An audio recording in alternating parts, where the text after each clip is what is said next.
Good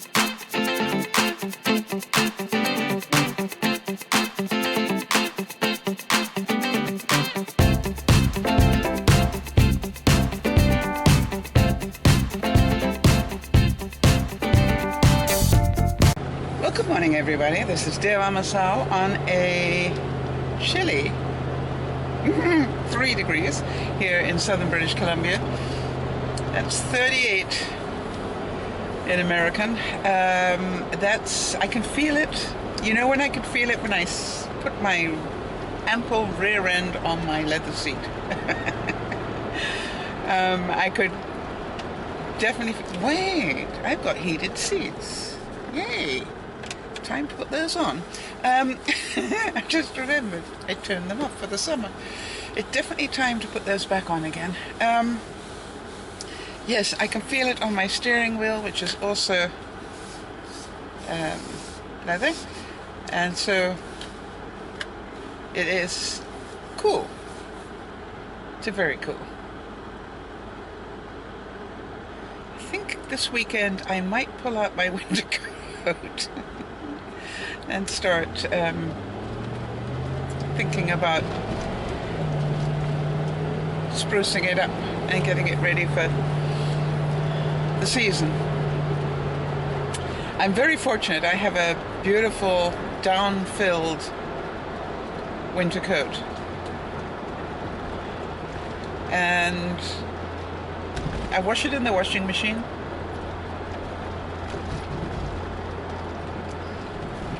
And throw it in the dryer with a couple of shoes to bash the heck out of it while it's drying, and it comes out beautifully. And I bought it, wow, okay, I'm just seeing a building being built there. And the internal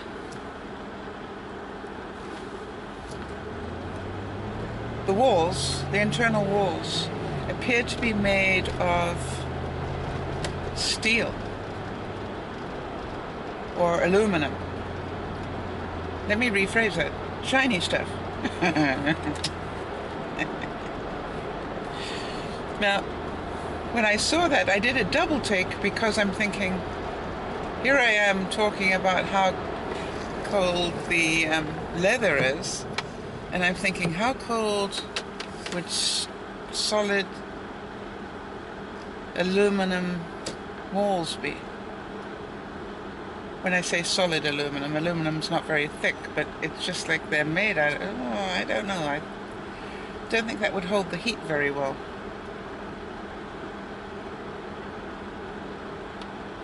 I mean, you put a steel spoon in a saucepan and you lose a lot of heat. Anyway, remind me not to buy there. Not that I'm thinking of doing it. Where was I? The cold. Winter coat. Yeah, I got the winter coat. I think I got it at somewhere like Winners or something one year, and I paid like $100 for a beautiful down coat. And it was one of those things where you go, I did not waste money that year.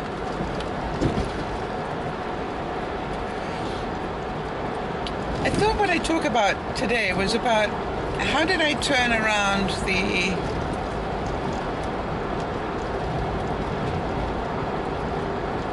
funk that I was in over the weekend, because we're coming up to the time of year where a lot of people go into a funk. And just so that I've got an idea of how many of you, let me know if you get affected by the shortened days.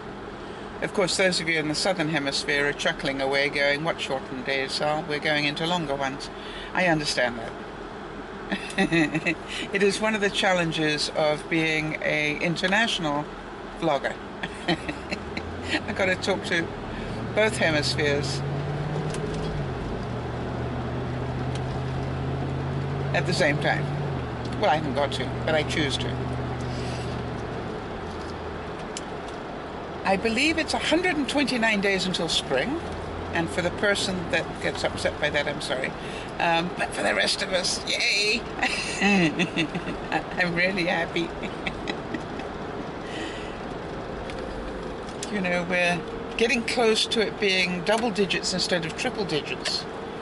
That's the way I look at it. And talking about numbers, we are now, I think, just over 4,000 views away from getting to 500,000 views. Who would have thunk it? Really? That is so incredible. And what has that got to do with an attitude adjustment that I did? Well, everything. I decided that yesterday, although I'd managed to claw my way out quite a way from the funk that I was in over the weekend, I really did do a number of myself, on myself. And basically what I do, and I'm sure you've all got your ways of getting yourself out of a funk, and if you haven't, get one. You don't get out of a funk by accident. You don't get out of a funk by sitting around feeling sorry for yourself or any of those things. You get out of a funk, as the same as you get out of anything, by doing something. That's the only way I know. So yesterday, I really did spend a lot of time being grateful for what I had. That's a big one for me. Whenever I want to get out of a funk, I look around my life and I go, wow, aren't I lucky to have these colleagues, this job, this, you know, and I just go down as I sort of work my way through the day. I try desperately hard not to concentrate on any negatives and just work on the positives. And it works pretty well. And then when I got home, I made myself a really, I believe, fairly healthy meal. I did stir fry bok choy and celery and onion and mushroom, peppers, all those sort of things. And then just at the end I added a packet of udon noodles and let them warm up with the vegetables. And I added some vegetable bovril liquid and some soy sauce and mixed all that up. Oh, it tasted good. And I was pretty proud of myself because that was a lot of vegetables to eat. There was one other really important thing. There was one other really important thing that I had to consider, which was in the fridge. There was leftover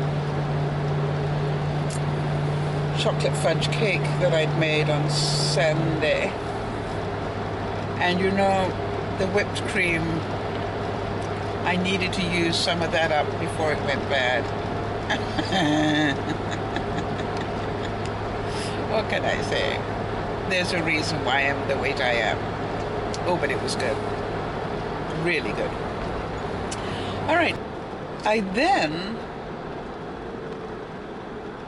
got really smart about not sitting around too much doing the edits of the vlog. Yeah, that's a real catch-22. I mean, for those of you who haven't done any vlogging, what happens is, you know, as those some of you know now, it takes 3 different processes, I think, to get a vlog up. Number one, you've got to get it out of your camera. That doesn't take very long. Probably takes about 10 minutes, I would think, depending on how long the vlog is. 5 to 10 minutes. But, you know, you're sitting, waiting for it to do that. Now, as long as you sit and wait, you understand your metabolism is dropping. And then, once it's in the computer, you obviously need to put it into your editing program and then start the edits. Now, my edits normally take me about an hour, because you'll be amazed how many blank spaces I need to edit out. Normally, if you see a lot of edit marks through the vlog, it's not that I've left anything out, it's I'm cutting out where I've concentrated on the traffic for a while, for more than normal. As you know, I have my full concentration on the traffic, and I really talk to you the way I would talk to a passenger in the car. And so what I have to do is I have to go through and take out all the blank spaces in between where I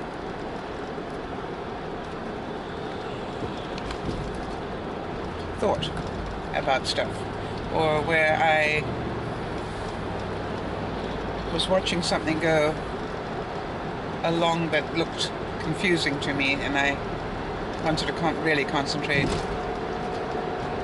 on what on earth was going on. So that normally takes me quite a while. Let's say that takes, I would say it takes me about anywhere from half an hour to an hour to do the edit.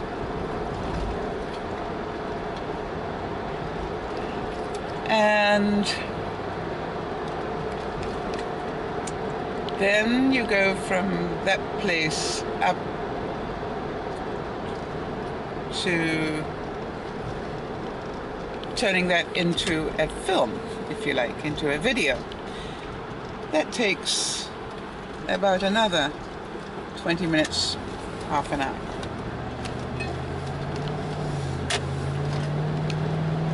So all the time you've got these 20 minutes, half an hour of dead time while you're waiting. Well, the edits you have to be there for. Obviously, you've got to listen and see the ums and ahs and get those out if you can, and get rid of the blank space. So you look at it and you go, okay, fine. But it's while the machines are processing that you really have wasted time. And it's so easy just to lean back and waste time.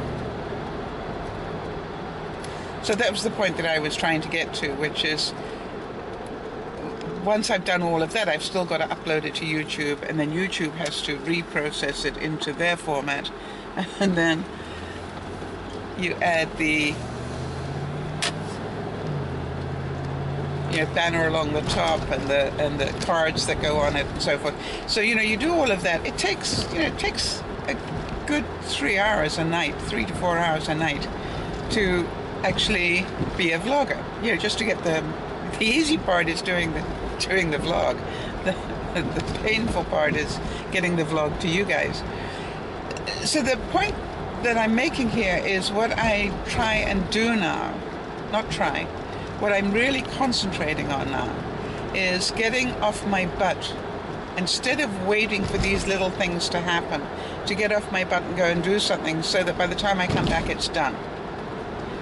And so last night, where I was cooking while the vlog was coming out of the camera and into the computer. That's not normal for me. I normally wait until much later to do the cooking. And so I really try to use each dead time as a moment to get up and go and do something. because it's amazing what you can do in half an hour if you're on a mission. I'm driving behind a van. It is an air conditioning type installer. And he's got more plastic bags in the back of his van than I've had hot dinners. Wonder what he uses them for. Ange knows that if I weren't on my way to work, I'd probably flag him down and ask him. Because I have that sort of a mind, you know, which is, I know everybody's got a good reason for doing what they do. Have you noticed that? People do some really strange things, but they've always got a good reason for doing it. And so I love to sort of check with people, why? Why do you do that? You know, you must have a really good reason. I'm dying to know what it is. And it's not that I want to be nosy. It's not that I want to embarrass them. It's about, did I miss out here somewhere? You know, did I not know that if you collect enough plastic bags, you can build a house, you know, which you can. Remember that incredible documentary that I found about the lady that was getting people to stuff plastic bags into empty Coke bottles, plastic bottles, and then tied those bottles, one up, one down, tied them all together and dropped them inside a chicken wire frame and was building houses. Insulated houses from garbage. Why didn't I think of that? And how did she come across doing that?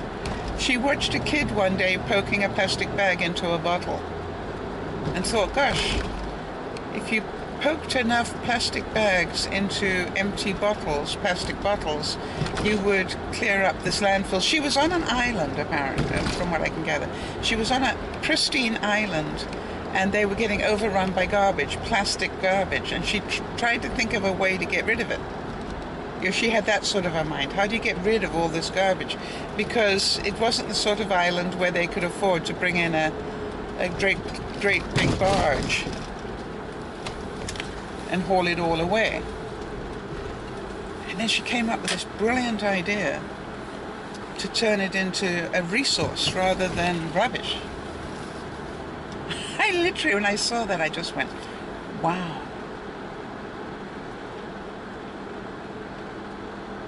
So clever.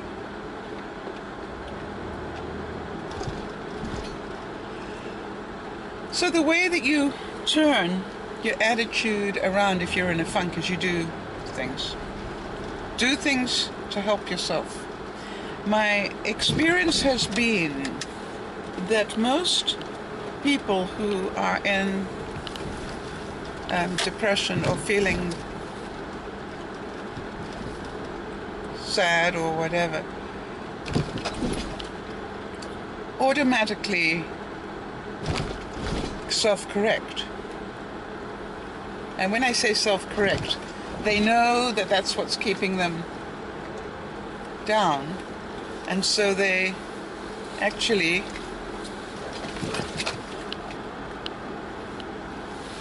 cheer themselves up.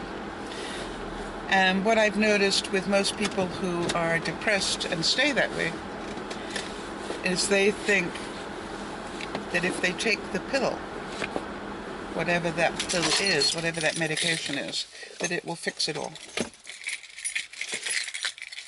Wow. Unfortunately, it'll help, but it's not going to fix it. You have to fix yourself. You have to want to do more. And you have to make an effort. Anyway, so it's an easy fix, really. Just do something. And do something that takes your mind off where you're at. And preferably do something that's achievement, because that'll make your endorphins flow, and then you'll feel good about yourself. This is Dear Mama Sal saying, have a great day. Bye-bye for now.